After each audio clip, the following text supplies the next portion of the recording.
ജീവിതം മുഴുവൻ ചില ഒരുക്കങ്ങളിലൂടെ നാം കടന്നു പോകുന്നുണ്ട്. പരീക്ഷയ്ക്കൊരുങ്ങുന്ന ഒരു കുഞ്ഞിനെ പോലെ, ഇൻ്റർവ്യൂവിനൊരുങ്ങുന്ന ഒരു മകനെ പോലെ, കുമ്പസാരത്തിനൊരുങ്ങുന്ന ഒരു അനുതാപിയെ പോലെ ഒക്കെ. ഒരുക്കത്തിൽ നമുക്കുള്ള നന്മയെന്ന് പറയുന്നത് ഫലമെന്താണെന്ന് അധികം ധ്യാനിക്കാതെയാണ് നാം ഒരുങ്ങുന്നത്. അതുകൊണ്ട് തന്നെയാണ് ഒരുക്കങ്ങളുടെ ഫലം വിജയമായിട്ടും പരാജയമായിട്ടും നാം വീണ്ടും ഒരുങ്ങാൻ മനസ്സ് കാട്ടുന്നത്.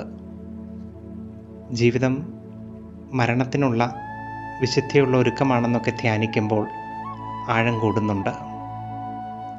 മേക്കപ്പുകളുടെയും ഫാഷൻ ഡിസൈനുകളുടെയും ഒക്കെ കാലമായതുകൊണ്ട് തന്നെ ഒരുക്കങ്ങളുടെ അർത്ഥതലങ്ങൾ മാറിക്കൊണ്ടിരിക്കുകയാണ്.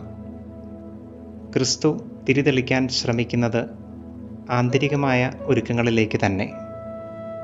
ഞാൻ നടത്തുന്ന ഒരുക്കങ്ങളൊന്നും മാനുഷിക കഴിവിൻ്റെ ബലത്തിലല്ലെന്ന് ബോധ്യപ്പെടുമ്പോഴാണ് പരിശുദ്ധാത്മാവ് നൽകുന്ന വിവേകത്തിലേക്ക് വിവേകവതികളായ കന്യകകളെപ്പോലെ നാമും ആശ്രയിക്കുന്നത്.